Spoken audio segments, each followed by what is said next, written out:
Welcome to Subramani. Anybody, right from the venerable Benjamin Graham to Warren Buffett to every YouTuber, everybody talks about investing is a long-term game and it has to be played accordingly.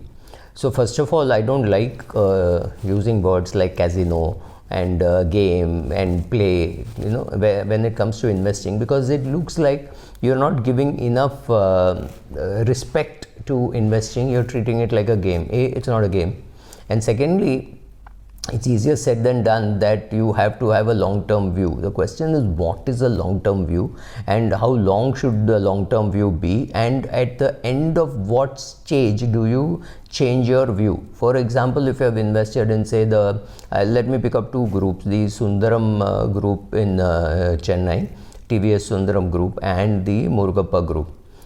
You invested in them in the 1980s, so they had a value system. There were people who were heading it. Now those groups are headed by different people, right? 1986 is when I started investing in both these groups.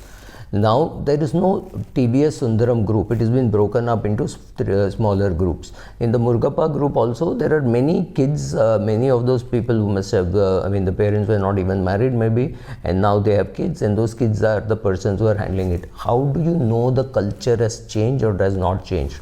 How do you know whether they are making money in the new businesses or not making money in the new business?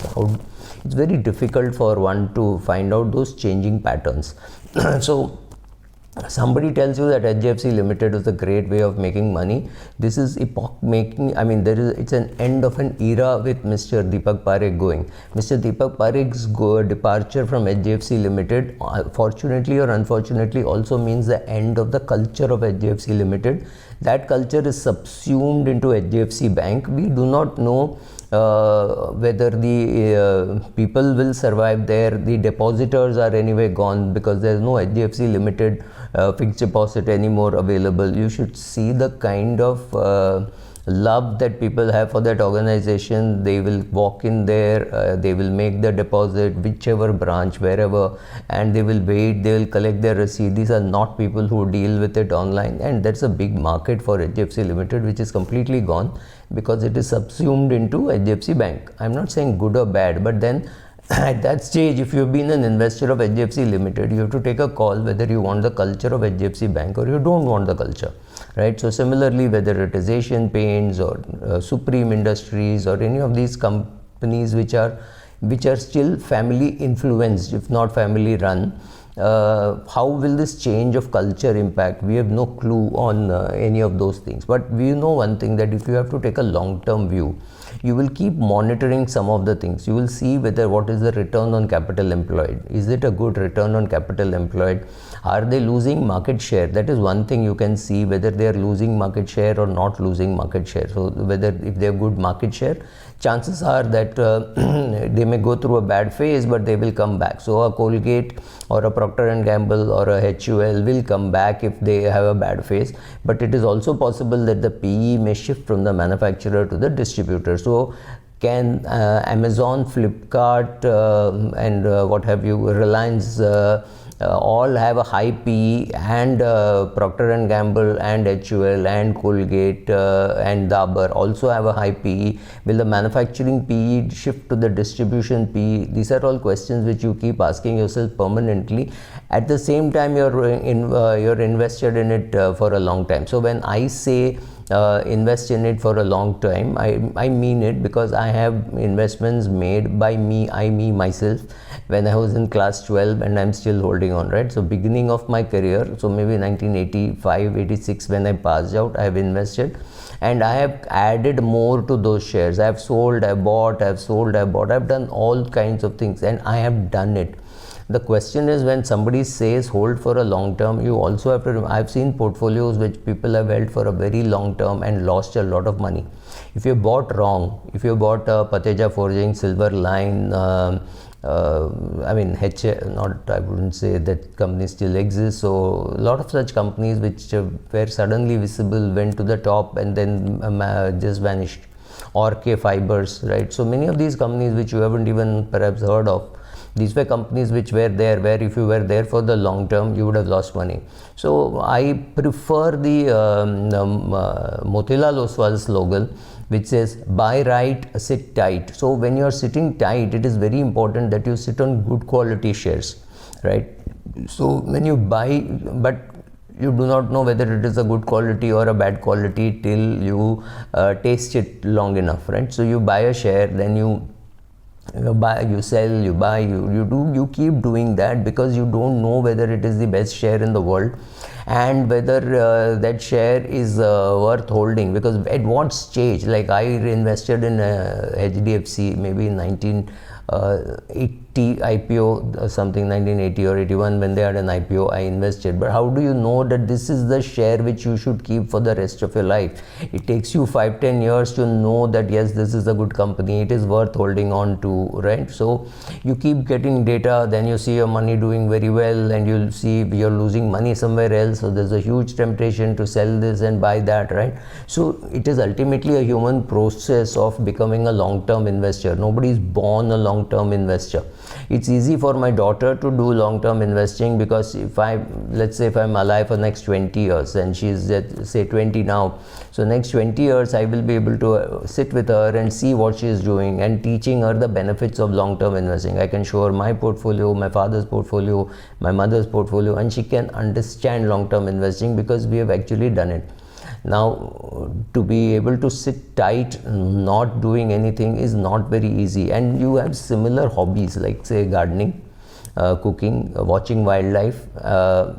All of them require lot of patience, and things will happen only at a particular time. Even when you're cooking, it takes X amount of time for it to be heated, it takes so much time for it to curdle, or whatever you want to do, right? If you have to make rajma, you have to plan previous day and you have to soak it in water for a longish time, at least 8-9 hours, right? So you have to understand all these things, the processes.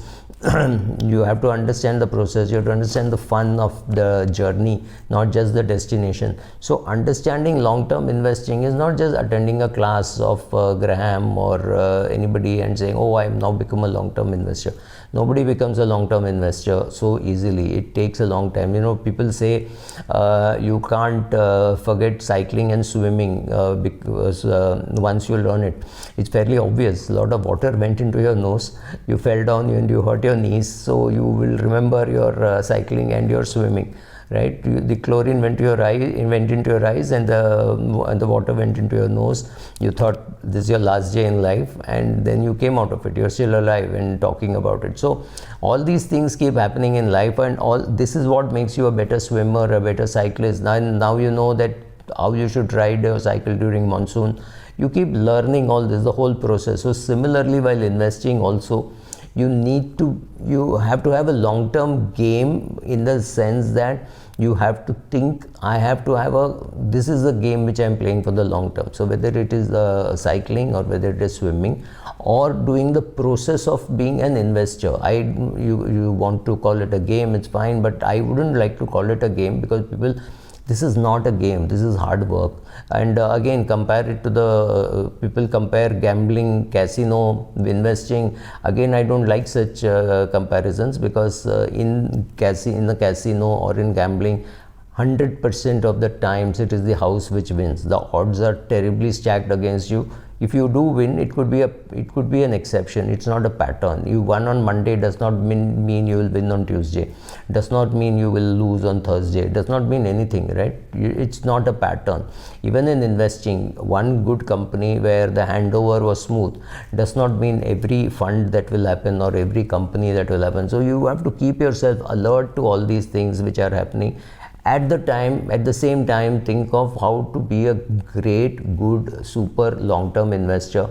So therefore, you learn a little from Rahul Dravid, a little from Buffett, a little from Peter Lynch, a little from Prashant Jain, Naren, Mukesh Ambani, right? You learn a little from everybody, and in the process, your knee hurts, there's water in your nose, all that happens, you become a good swimmer and a good cyclist and a good investor. That is how you become a long-term investor. And the only thing, if I need to teach my daughter, is to have a long-term view. Of course, compounding will anyway kick in. So unless you can master that of being a long-term investor, not panicking in the short run, all those things. Easier for me to say, but I've done it, right? So that's important. You need to do it yourself. You need to believe that this is the process. You need to believe that, but it's also the process where you have a good portfolio on which you can sit. It is worth sitting.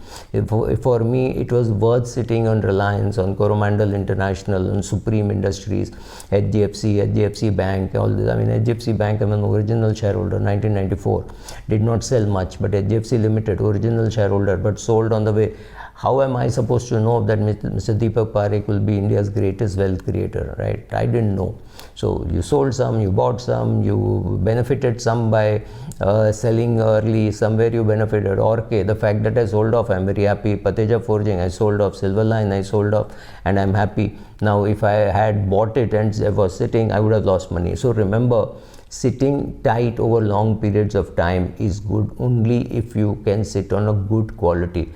Time is your friend when returns are positive. It need not be a big positive, but when R is negative and you're destroying wealth, sitting long term actually destroys wealth. So understand the difference between buying bad quality and sitting and buying good quality and sitting, and the whole process. I mean, I've done a video saying how wealth creation is like making ghee. It's a longish process. It takes time. You have to remove the bad elements, and then what is left is good solid ghee or good solid wealth. Thank you.